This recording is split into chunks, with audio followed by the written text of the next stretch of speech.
The car industry currently turns in a whopping estimate of $100.9 billion in revenue, with companies like Ford, Toyota, and BMW leading the way. But here's the thing.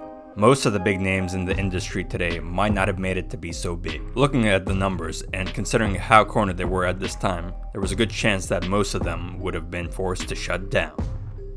If not for these cars. Oh no. Hello there, and welcome to First Lap. In this video, we'll be looking at 6 shocking car models that saved their companies from extinction. In the mid-70s, Peugeot was everywhere, with a takeover of Citroën to create the PSA group, followed by the takeover of Chrysler's European division. However, these turned out to be bad investments, and the company found itself in a big financial mess. They needed a messiah as quick as possible. It took them 7 long years of careful decision making, and finally, in 1983, they launched the Peugeot 205. It was an instant hit and jolted Peugeot back into the race. But why was it successful? Well, for a lot of reasons. It was stylish, you didn't have to spend a fortune to have one in your garage, and it was versatile, with a 3-door, a 5-door, and convertible models. In 1990, the 205 won Car of the Decade by Car Magazine, and continued to be produced until 1999. The Porsche empire currently turns in more than $16 billion worldwide, and is currently among the top tier in the car industry. It would be hard to imagine that a brand as prominent as Porsche was on the very brink of bankruptcy because of the faltering US economy, among other factors, in the 1980s. The front engine models did the best they could to control the damages, but it wasn't enough.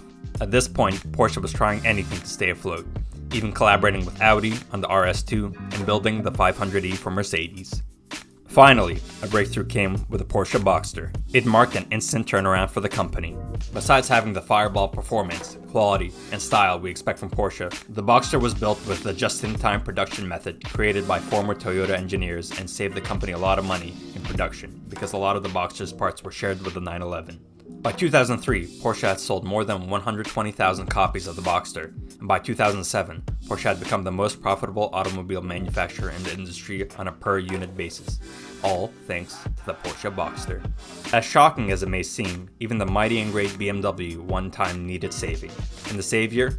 The BMW 700. Due to a series of poor-selling models ranging from the 501, the 503, and the 507, BMW found itself in a tight financial corner. Sales were dropping, and they were dropping really fast. So they needed an outside-of-the-box ID that would increase sales and wouldn't cost so much to produce. That answer was, yes, you guessed it, the BMW 700. It began a new golden era for the company and marked the end of their struggle. The 700 made its debut at the 1959 Frankfurt Motor Show and was the very first of its kind to come with a monocoque structure. With the engine, it was great.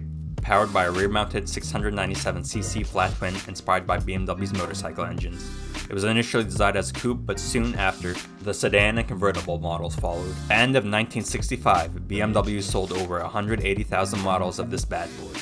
So when you see a 7 Series or an X5, remember that the BMW 700 made it possible. Like other supercar brands, Aston Martin was struggling to find its footing through the 1980s and 90s. As a matter of fact, Aston Martin has gone bankrupt 7 times. It would have been an 8th until Ford decided to buy the company in 1988. With Aston Martin under Ford's ownership, the quest for a revival began, as always, with a thought towards something different that could be built with some pieces from other, cheaper vehicles. The Ford Scorpion gave some of its buttons and switches. Jaguar brought its chassis and straight-six engines, and Mazda, which at the time was in a partnership with Ford, gave the magical finishing touches, with taillights and door handles, and voila, the DB7 was welcome to the world.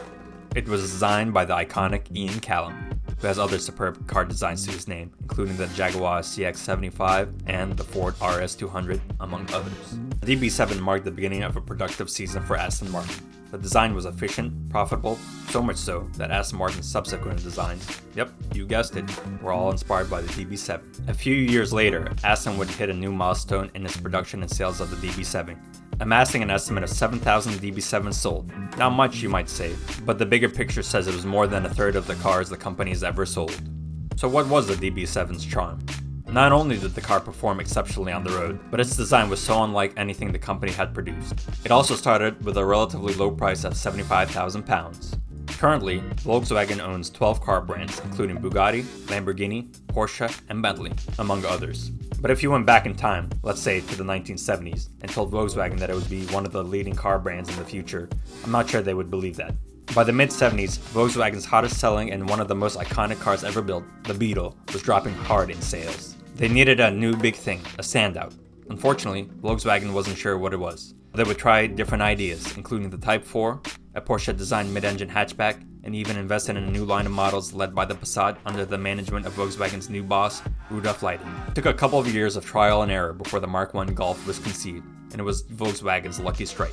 An instant hit that got him back into the spotlight. It became Volkswagen's bread and butter. But what made it so special? The Mark I featured a new front-wheel drive platform and a straight-4 engine which developed 110 horsepower at 6,100 RPMs. I know this may not sound so impressive now, especially considering the numbers that Volkswagen's recent models are doing, but it was a real head-turner for a car that weighed less than 2,000 pounds. It's also safe to say that the Mark I marked the origins of Volkswagen's incredible GTI range. There's a very good chance that Bentley would have just been a name in the record books if not for the Continental GT. Volkswagen acquired Bentley in 1998, and what looked like to be a good bargain turned out to be very bad with Bentley's consistent drop in numbers. Volkswagen needed a miracle, and 5 years later, in 2003, the Bentley Continental GT hit the roads. It was the answer to Volkswagen's prayers. Before the GT, Bentley was averaging just 1,000 cars every year in production and sales, but after this bad boy, Bentley's sales increased sevenfold, bringing it to a whopping estimate of 6,896 units sold.